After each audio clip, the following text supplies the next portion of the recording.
This is Emil and I'm Lars, and today we're talking about this crazy shoe, the Supercomp Elite 4 from New Balance. And Lars, since this is a Supercomp shoe, Yeah? I have a super competition for you. I'm ready. You now have 10 seconds to explain to me what's new in this shoe. Get ready. New midsole, new outsole, new upper, but the same plate. Wow. I actually think you made it for once. Yeah.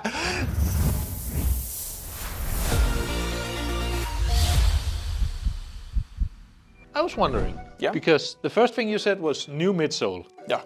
and I see fuel cell. Yeah. That's not new, Lars. No. New Balance loves to have a fuel cell name on our midsole when it has above a certain type of energy return. Okay. So fuel cell has come in very different varieties. The old type of fuel cell was a TPU fuel cell, so you got a little bit more of that, soft type of springiness. This time they've gone all PEBA. So it's still fuel cell, that's the name, but it's PEBA now.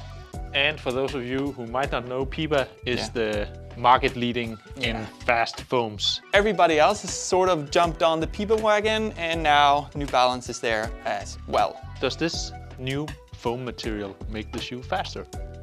Yes, it does. If we can compare a little bit to the old one that I said earlier, it's soft, it's fun. I really enjoyed it. Me too. But funny enough, it's the most used racing shoe that I've had the last couple of years, but I never used it at a race. It might be the same for me, actually. Yeah. I used it for a lot of training. Yeah, it's so fun to run in and it's so soft, but you never felt like truly fast in it. Actually. Yeah, and this is what you do in the PEBA version here. It has a really different feel. Especially when you put it on, you feel it's a little bit firmer. Even though if you push on it, it feels really soft, but you can actually feel the bounce back as well. And because it's a little bit firmer, that rocker feels more noticeable, and the rocker is also a lot steeper in the front. So you put the shoe on and your foot like tips forward. How about the carbon plate, the energy arc? Yeah, so the energy arc is like made, so it goes like this if you look at it from this perspective. So it also actually flexes that way, as well as flexes because it's S-shaped. That can help maybe with a little bit more bounce when you run. I don't know if I notice a more exaggerated bounce than other shoes, but It's hard to tell because there are a lot of things in the midsole, and this is not even a percentage game. It's a promille game. promille? Promille? Yeah. Yeah, I don't know what it's in English.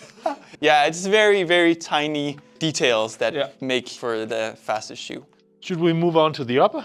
Yes. It has a phantom fit, I see. Phantom fit.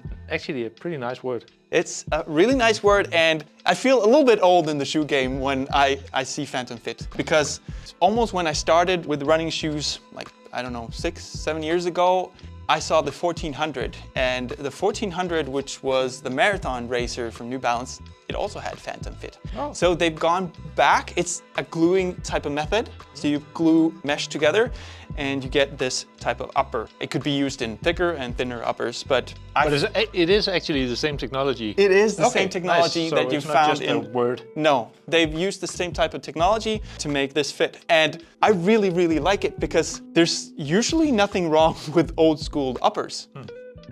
It's all about the fit, if it works, and they're usually really light. Yeah, exactly. They're pretty light. Otherwise, it's actually a nice padding around the heel. It's generally a nice upper, and it has some space in the forefoot. Yes. It also has a little bit of a special tongue. Yes. It's not gusseted, so it's not attached on either side here. It's not even semi-gusseted. No, it's only attached here through the lacing. I haven't had it like move around at all when I'm running, and I haven't had it fold. No. But I think you need to be a little bit careful when putting the shoe on, so it's not folding. It might have to do with this field. It feels nice, and it feels like when it's there, it doesn't move around like we've seen in other tongues. The one thing with the upper that's probably going to be noticeable for some people is that the tongue is really short. Okay. I've actually used the second eyelet, but not a runner's nut, and it barely fits. Okay.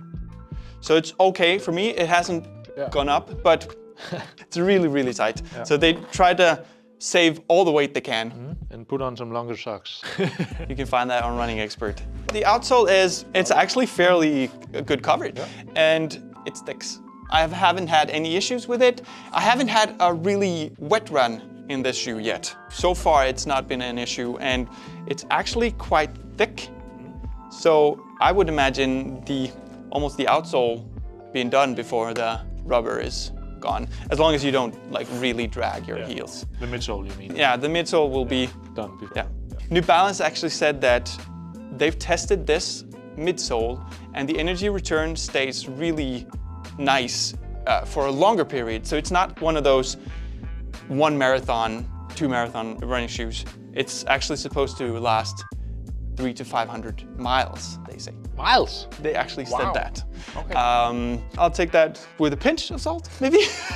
But that might be why they put on more thick layer of rubber, Yeah. because then you can use the shoe for a long time. Yeah, and they've actually said the upper in their testing has gone before the bounciness of the outsole. Yeah, that's what they said. We don't need to put it in the video, but that's what we they can said. put it in the video. I would like to see it before. What would you use the shoe for?